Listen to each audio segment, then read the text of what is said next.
Hey guys, my name is Shayla. Welcome to my channel. If this is your first time here, welcome. I talk about motherhood, I talk about pregnancy. We do things a little bit granola, a little hippie. Ooh, I also am on Instagram, HEYSHAYLA, and I just started a podcast, HEYSHAYLA. Everything is HEYSHAYLA. Today, I'm going to talk about COVID and pregnancy. And I told people that I'm doing this video and they're like, ooh, girl, this is a touchy subject. I don't know. I'm just going to share my experience, and I'm literally just going to share this because it's a scary time to be pregnant with COVID happening. You think that, and it's possible, if you get COVID, you could get very, very sick.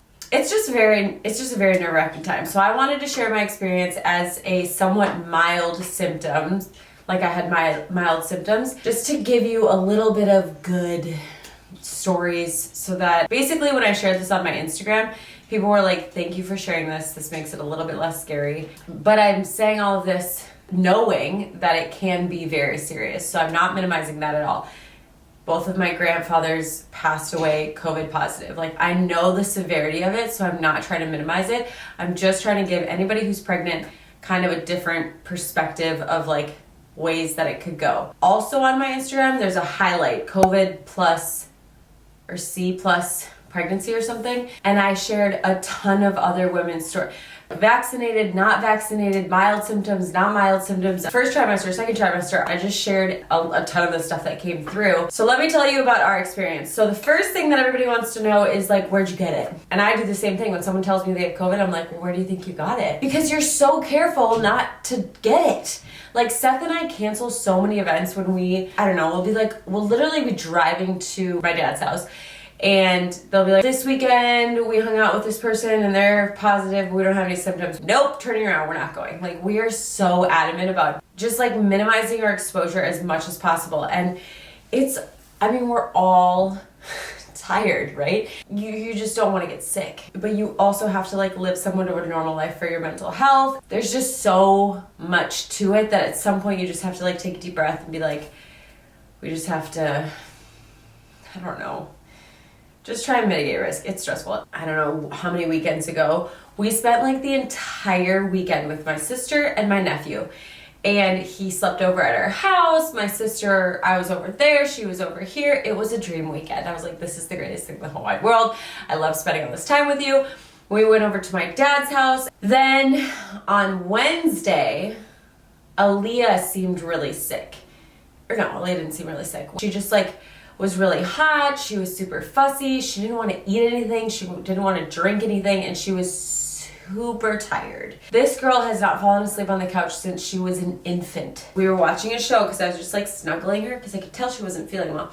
And she was literally like doing this, which freaked me out. She has not been sick. She's had a fever. She's had like stuffy stuff, but like nothing where I was like, she's like passing out in my arms. No, she was just falling asleep. So I called the nurse and I'm talking to the nurse, and the nurse is like, just keeps the fever for a couple days, bring her in. If there's anything that like your mom gut tells you is wrong, bring her in. So far, she seems pretty mild. Okay. We just went to bed. I went to bed with her so that she could just be comforted. She woke up like every 2 hours because she was fussy. She would just cry and then she'd fall back to sleep. So I feel like maybe she was achy. I don't know. Of course, once you get sick, you start asking like, how do you feel? How do you feel? How do you feel? Well, my sister's like, oh yeah, some people are testing positive at work. Seth is like, some people are testing positive at work. Literally everyone around us was testing positive, which you don't learn about till after the fact. And you're like, okay, well, it could have come from any of these places. So at that point, we still felt okay. Seth came home that night because I was freaking out. I'm like, she just is falling asleep. And Seth brought home some like take home COVID tests. And I was like, I'm gonna wait a day because I still feel all right. And I feel like the at home test, you need to wait a couple days. People are like, oh, I didn't test positive for like 4 days. So the next day, Seth wakes up and he is like fever, sweating through his shirt, super tired. Like, he just like slept and slept and slept and slept and slept. He had loss of smell, so he's in the shower. We have that like Dr. Bronner's peppermint, which is pretty potent. And he's like, Shay, does this smell strong? Yeah, it's a very strong smell. He's like, I don't really smell it. Okay. He had a headache, and that still on Thursday he tested negative. Then the following day, these symptoms persisted. Like, he woke up sweating, he had a fever of 102, and Friday he tested positive. Thursday I'm still feeling okay. Friday I start to get a little bit of a headache right here, and in my eyes and in my sinuses kind of, but I wasn't nasally, I wasn't coughing, it was literally just a headache.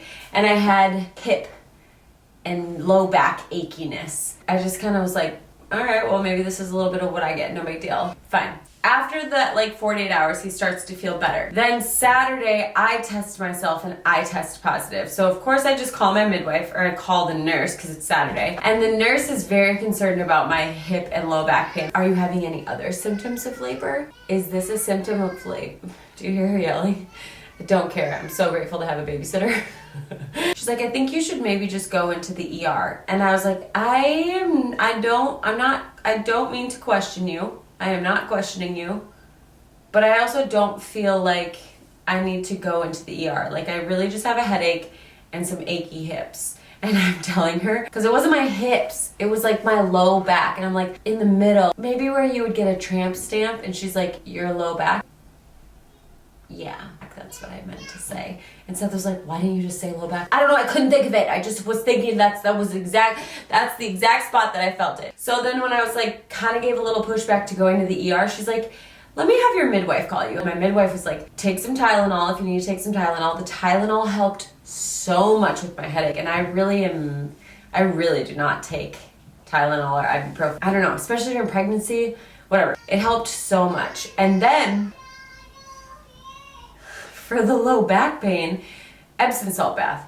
Holy crap. It helped so much with the body aches. And then I did things like I increased my zinc, my vitamin D, my vitamin C, got bone broth soup you can get at Target. The next day, Sunday, I was like feeling much better. With COVID, I swear it's just a thing that like forces you to slow down. Sunday I was feeling a little bit better, so I just like did my normal thing. Then Monday I was feeling terrible again. Recorded a podcast, so I'm glad I got that done, but I was like, it like wore me out. Then for the rest of the week, Tuesday on, I was like exhausted. I was so tired. The rules for when you get to go back to work or have babysitters is all skewed and like nobody knows what's going on. After he finished his like time where he had to quarantine, he went back to work. Said, you just got to sleep for 48 hours and now I have to be pregnant and sick and with this baby. He's like, Shay, I was putting her to sleep when I was very sick. And I'm like, oh yeah, do you ever do that? Do you ever like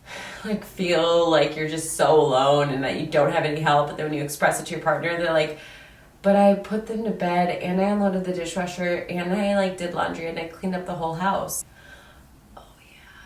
But I still feel really overextended.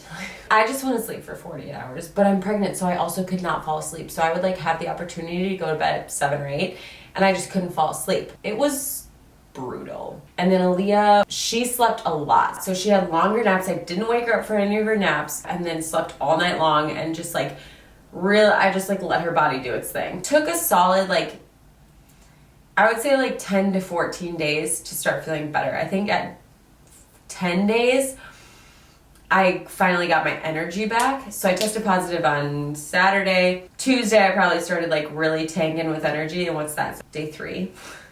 So for a week, my energy was like gone. My symptoms just kept going on and off. So it was like, even if I felt better one day, I was like, who knows what tomorrow's gonna be like. We watched so much TV. People were like, trust me, 2 weeks of straight TV time is gonna be okay. When I started feeling super exhausted, that's when I started to get the cough, that's when I started to get a runny nose, that's when I started to get like sinus pressure, but the headache and the body aches went away. So bizarre. I still have my sense of smell and taste, but my taste, a lot of things taste like soap, and I'm like really wondering if I'm just not washing my pans or rinsing my pans well enough and it just tastes like soap. Like, because I did hot water, lemon water, and honey, and I was like, this tastes like cleaning solution. We don't have a microwave, so when I boil the water, is it just boiling soapy water? I don't think it is. I think there's something weird going on with my taste. But so the other thing that everybody wants to know is if we're vaccinated. Seth got vaccinated when the vaccine first came out, and I was breastfeeding, which was acceptable at the time. Like, oh, if you're breastfeeding, you don't need the vaccine. And then I got pregnant, and then I really didn't feel comfortable getting the vaccine, so I didn't get it. This is such a personal choice, and I support literally either way. If you were like, no, I feel way more comfortable with the vaccine, I'm pregnant and I want it, I support you. I think that's a great decision for you. If you're like, no, I'm not so sure, I didn't get it, I also support you. I think they're both valid. In my mind, you just have to do what feels the most comfortable with yourself. You don't know if people have underlying symptoms or underlying conditions. You don't know how much exposure they have. I never leave the freaking house. So I feel like my exposure is very low. If you're somebody that works in the medical field, you just have to weigh your options. Then I have my babysitter, and I'm like, well, when can she come back? So I kind of just left it up to her. I was like, look, come back when you feel comfortable, but also I have symptoms, and technically I'm out of the window, but I'm still symptomatic. So I think I ended up just canceling on her, and I was like, just don't come this week. We'll start again next week. And I'm so grateful to have her back. That was really hard too, because you can't have any help. That was another thing I want to talk about, is how to help somebody who has COVID. If you're like, I can't come over, but what can I do for you? It's coming. Some things that your doctor might do if you're pregnant are, they may put you on a baby aspirin. I was already on a baby aspirin because I tested positive for ANA, which is like a potential autoimmune disease. I don't know. Do not take baby aspirin until your doctor tells you to, or until you talk to them about it. Again, not medical advice. They also might schedule you for another ultrasound later in your pregnancy. My midwife is like, I'm not just gonna blanket, yeah, we're gonna do an ultrasound for everybody. If your baby's measuring on track, because the thing is that they are concerned with like a reduction in growth, or like a slower growth or something. I guess people with COVID have more worn out placentas.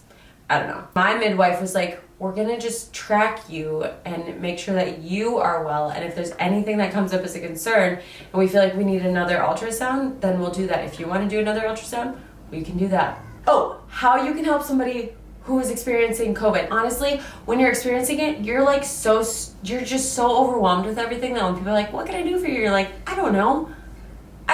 I'm not sure. I had a neighbor that just like did things for me even when I told her I didn't need anything done. On 2 different occasions, like dropped things off at my house. First time, it was homemade bone broth chicken noodle soup, a bunch of coconut water so that I would stay hydrated. Put like oranges in there for some vitamin C. I asked her if she could grab me milk, bananas, and some ibuprofen for Aaliyah. She brought me Epsom salt. I was just like, yes. These are all the things that I need. Thank you so much. And then she did it a second time, and she brought over bone broth, a little coloring thing for Aaliyah. Someone else sent me like these little fidget things for Aaliyah. My mom brought over the zinc. My mom brought over some diapers, a ton of squeezers, because I was just like, I can't prepare meals right now. I also had meals coming. I didn't know I was gonna have COVID, but I had ordered meals. So we had pre-made meals in the fridge, which was also just so nice. Maybe a DoorDash gift card. Those things are so helpful. It was very challenging, but I just really wanted to, I don't know, kind of tell you about our experience, because like I said, I just feel like there's so much anxiety and stress and terror around getting COVID when you're pregnant, but there's also a lot of stories of people who just have somewhat mild symptoms. And so I just really want people to hear those stories too. I am in my 3rd trimester officially. Here's the bump. Pretty exciting. The baby's actually measuring big. I'm at 28-week doctor's appointment. The baby was measuring 29 weeks. I don't know. I'm really not worried about that either, honestly. We'll just see what happens. I just wanted to share that with you. I hope that it's helpful. I hope that it like kind of helps to calm some of your nerves. I support you with whatever decision you make for yourself and your family. I hope that you stay healthy and safe. Thanks, guys.